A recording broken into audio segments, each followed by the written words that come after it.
Hey, how you doing? This is Tony from Six String Corner, and let me get some lighting out of the way there. There we go, much better. How you doing there? And those of you who were following me live, this recording live didn't come out really good, so I'm doing a pre-recorded version. There's still issues on the tech side for the location that I'm at, so I figured I'm going to do this for you today because it was something I promised, and I always honor my promises, even though it's not fully live. It's close enough, all right? So I can't obviously see you if you're coming in live, but most of you are probably watching the recording anyway, so this probably should be no different to you. Either way, thank you and welcome. I'm here to give you a couple of easy Rush songs. Actually, I give the quotes, but it's maybe like half a quote. It's not that difficult if you have some basic understanding of chords and can play some single notes. So that's what we're going to do today with two of the songs that I just played. So we're going to start with the second one first, and the first one second. Anyway, we're going to show you. I'm going to go show you What You're Doing, which was off of Rush's very first album. Came out in 1974, and then a couple of years later was 2112 and Temples of Syrinx. So I'm going to cover both of those songs today. Give you a quick thing on how to play them, and so that you can say, "Hey, I learned that Rush song." So anyway, this is how I teach too. I usually teach by song. If there is any interest in online lessons, I do have them available. Links are in below. You can go ahead and click it and check in for more information if that's what you want. First lesson is always free, and there is no obligation after that. So you got nothing to lose.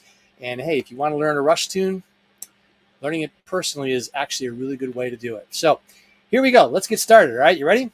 All right, let's go to it.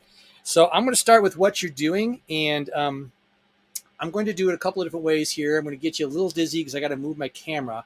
The other camera is not doing what I want it to do, so I know it's just one of those things. Technology sucks, doesn't it? And so I'm going to start with What You're Doing. Now, this song consists of a lot of single notes, and let me take my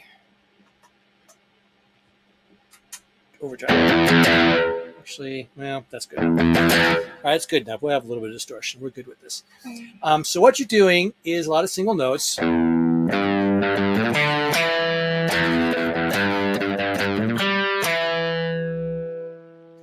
That's the main part of this tune. So what we're going to do is we're going to start with an open E. All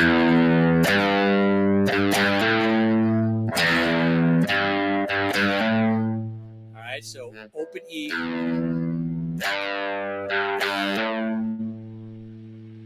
And then we're going to do a little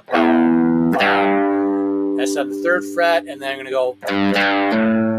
So I just do a da da da.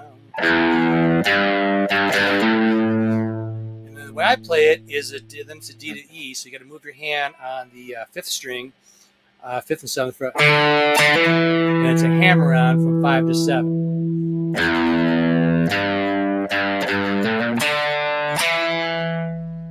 Okay, and we do it again. You repeat it for the second half. All right, and then that is on the fifth fret on the D string, seventh fret on the E string. This time we play the note. Okay, see how that works? So.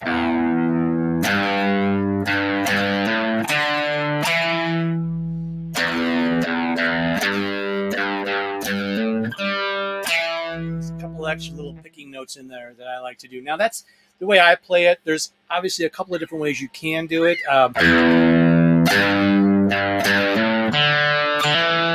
can do it this way too. Skip the A string and go to the D and hammer it out.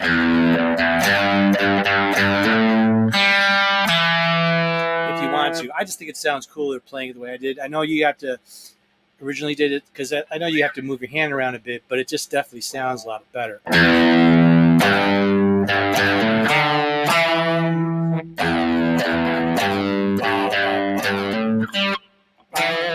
All right, so that is the main part of what you're doing. Now the rest of it, the chorus, it follows basically a blues pattern, because like we were just in E. So you're going to do a lot of A. So I'm just doing an A power chord and stopping the note. I'm sorry, stopping the chord. Words. Stopping the chord after I play the chord. And the way I do it is I just set my hand back down, top the strings, and then I release pressure from the pointer finger.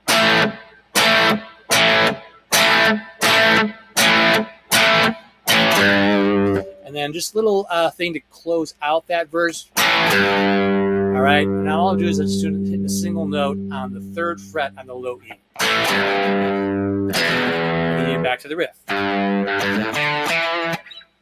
Does that twice, and then it goes to a B.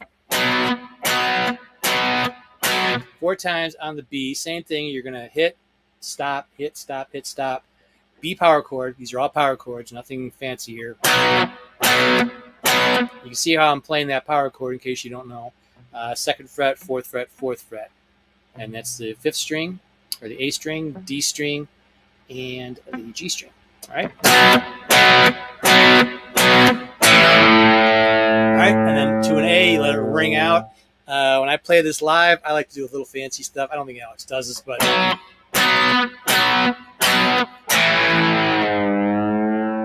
got the whammy bar here.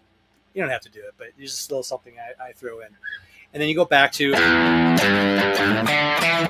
All right, and so that goes a couple times. That's basically it. There is the one instrumental break, which is a lot of chromatics here. Now this is where I like to play it. I think it's a lot easier to play it here. So this is, I'm going from the 9th, 8th, and 7th fret on the G string, 9, 8, 7 on the D, and then I play the 10 on the A string. That's the G note. Another way you could do it, that's too much movement for me. I know there's other ways you can probably play this. I just like it here. To me, it just works better.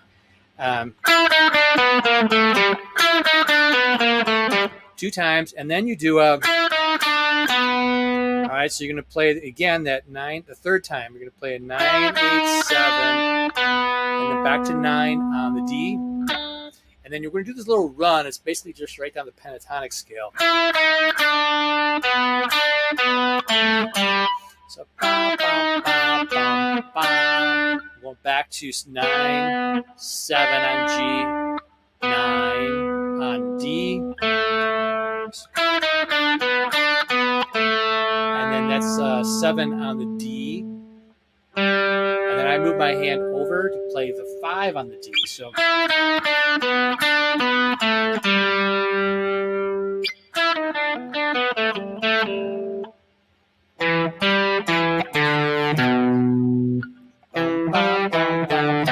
So then I'm going... Oh, I screwed up there. Sorry. And then back to 7, 5 on the D, 7 on the A, 5 on the D, 7 on the A, 5 on the A, 7 on the E. All right, so let me play it really slow, the whole thing. Not just that part. We got one more part to show, but. And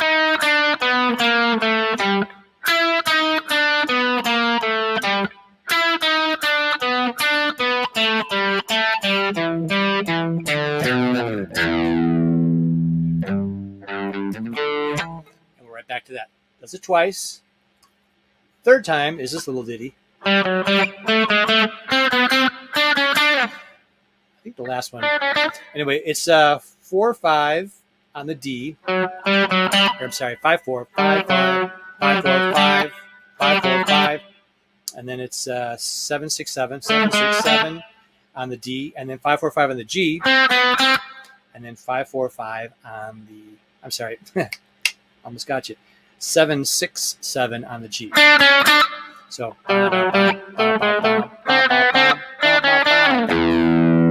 back to the riff. So putting that all together. And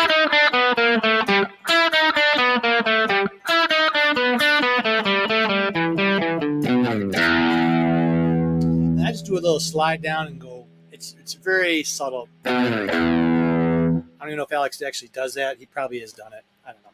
There's not a lot of live recordings out there, video live recordings that are playing this, but they are out there, so you can find them. And that's how I do it. That, in essence, other than the guitar solo, which is really just a jam, we can do that another day if you want a guitar solo demonstration. But right now, I'm just trying to give you 2 easy versions, so you can at least play the song, obviously minus the solo, in its entirety, because that's it for what you're doing. I have the tab in the tab library below, 16 corner tab library. If you're not in it yet, go ahead and join. Just sign up for it, and you got access. It's always ongoing, always stuff being added in there, and this song is in there. So you can grab that tab and work on it on your own, okay? All right, let's go to the big one. This is the song that made me a Rush fan. First song I heard and made me a Rush fan, and we're going to show you how to play it. Lots of power chords here, but there are bar chords as well, and we're going to get into it, all right? So this is how I do it. So it's E to A, all right? A. So I do it. A is down, up, down on the chord, power chord. Now, the way I play this E to A, this works better for me. Honestly, to be fair, I haven't really zoned in on how Alex did this himself. You could just do, which is the old standard fare, which would be totally fine, which is the one finger. So just an E power chord, A power chord. I like to do it this way. It's probably just because I've been doing it for decades. So you'll see me play that, and all I'm doing is I'm putting the 2 fingers here like I would play almost like an E minor. It's not an E minor, but I'm playing those low 3 strings, and I could just drop my pointer finger there. Either way is good, as long as you're going from E power chord to A power chord. All right, and then it's C to G. Now, if you're not 100% versed on power chords, it moves kind of quick. You really gotta land it. Now, the way I play it, the C to the G, it minimizes some movement. When I play the C power chord, I play it. This is a legit different way you could do it. I'm using these fingers almost like I'm playing the bar chord. If you're familiar with the C bar chord, but I'm not playing the my bar chord. I'm just hitting. What I like about this, I can land that with minimal movement, getting from the C to the G, rather than going. They're both fine. You can do it either way, as long as again you're playing from C power chord to G power chord. All right, and then that's a D power chord here too, 5th fret with the pointer finger, and this is the 7th. So putting those together, I'll do it with the 1 finger. Maybe most of you might be doing it this way.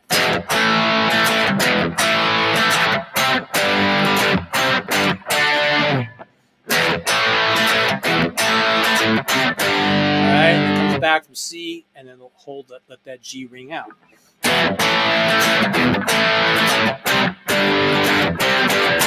Okay, I'm stopping in the middle. There's really no stops.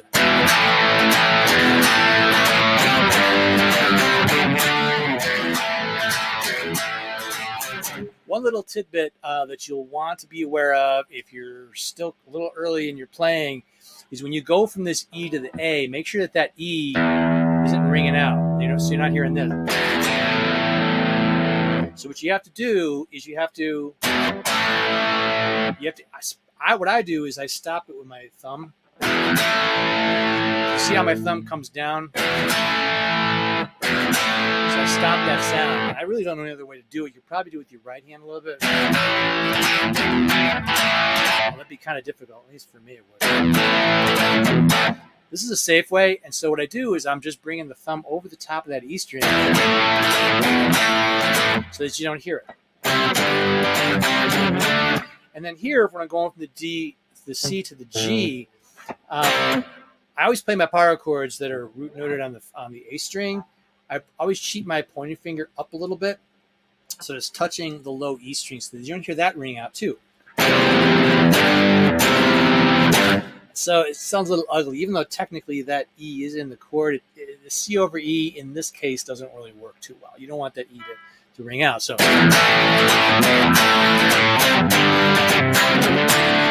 you see I have my finger up here. And what's nice about this too is this, again, transitions, especially when you're moving this fast, matter. When I'm touching it, all I do when I go to the G, I just sort of keep my pointer finger right there and just roll it so it's pressing down. So, all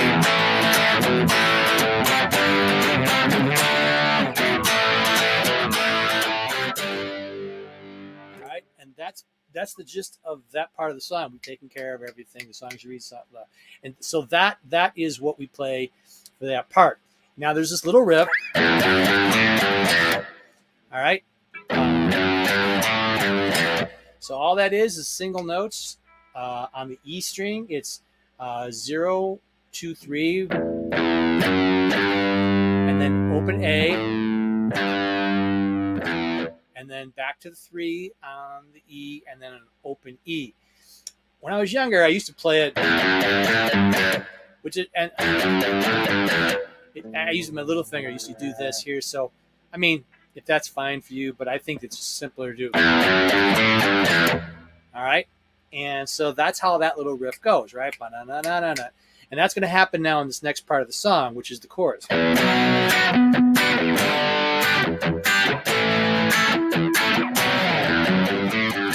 right, now what am I playing there? Okay, here's our bar chords.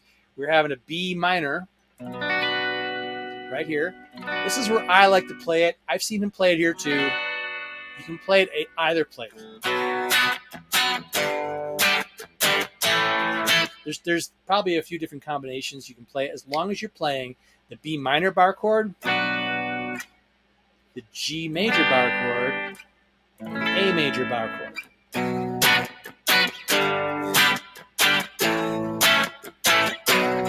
All right. So you're going back and forth between those three chords. Now you also notice when I'm playing, so what I do is I hit the lower 3 strings, sometimes 2. It doesn't really matter as long as you can cover these lower strings in the bar chord. And then I highlight the higher strings.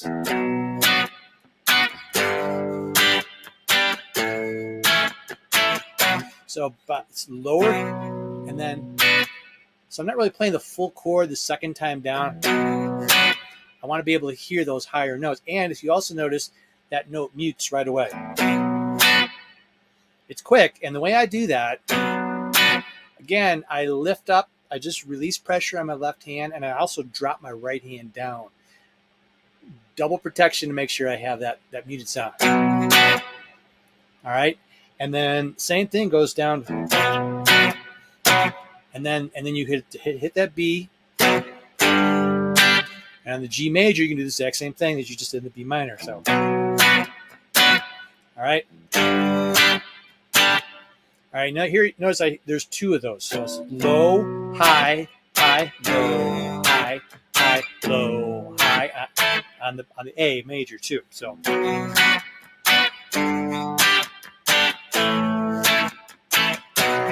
and there's a little bit of a really fast slide, and then you play that riff, this little riff, and then back to.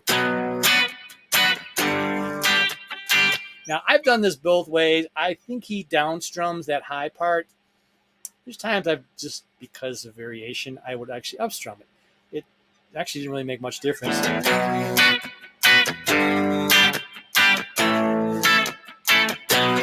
All right, you can go this way.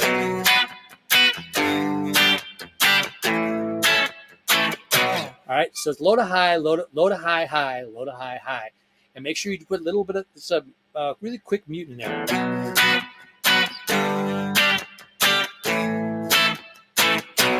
All right, and that's how you would play that part. All right, and then this part, again, there's a couple of different ways to play it. It's a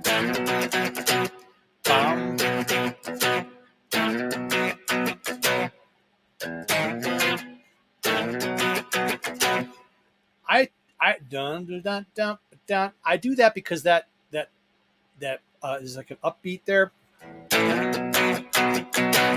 All right, it's not quite exactly that. You can just do a down, up, down, up.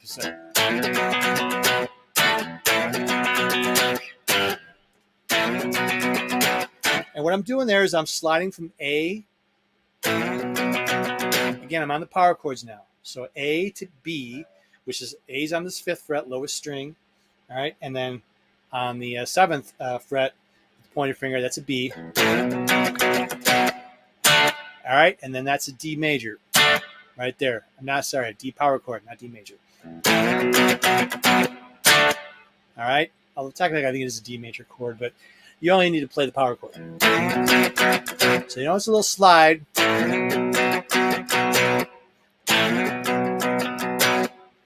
Yeah, let's just do down, up, down, up. It's probably a lot easier. And also there's some stops. There's a little stop on that down. And a staccato stop there, and then do it again. And now you're going to go to the G, the lower G. Down to...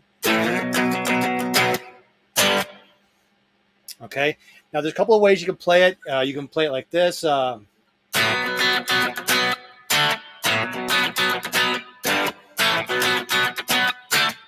I don't know, to me that's a little hard to do, but you can do it if this suits you better. But there's all kinds of combinations you can play.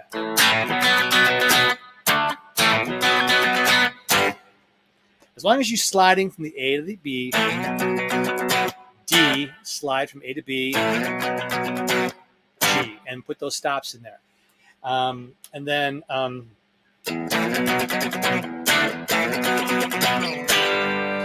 after the first chorus, you get a little build, 1, 2, 3, and just repeat the whole thing over again. When you get around to the second time,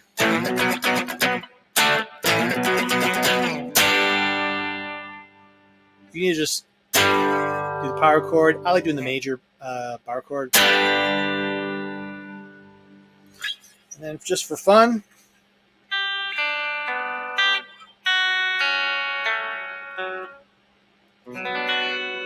all it is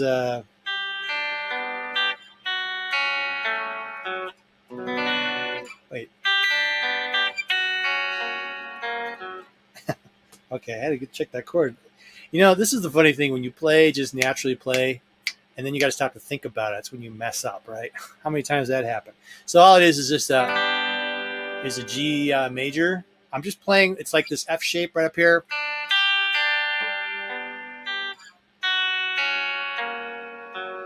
And then it's an F sharp major.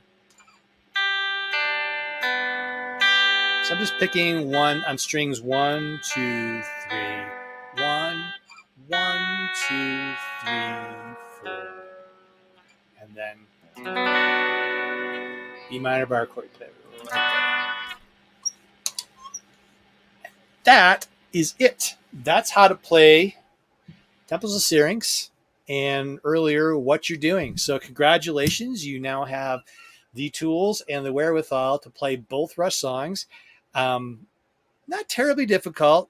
Trust me, there are difficult Rush tunes. If you want me to show them to you, I can. It would take a while, but I can show them to you. And in fact, if you're interested in an online lesson you want to learn, maybe it's something, you got a specific Rush song you want to learn, be sure to contact me. You can either click all the links below that give you the information on my lessons, or you just go ahead and book a free one. That's all you got to do. Book a free one. Don't pay for anything. Go ahead and book a free one. If you like it, then we can figure something out on how we can keep it going. But it's right there for you. Okay. So anyway, thank you so much for joining. Again, last week, apologize for all the snafus. I may have to do this like this a couple times in an area that we're at right now. We do travel a lot, so I may have to do it again, but we'll deal with that when we get there. So anyway, I want to thank you for putting up with me. All right. Thanks a lot. I will catch you on the next one. We will have another online lesson coming soon. It may be re-recorded. We're going to see how things go. All right. Outside of that, thank you so much for joining me, and I will see you later. So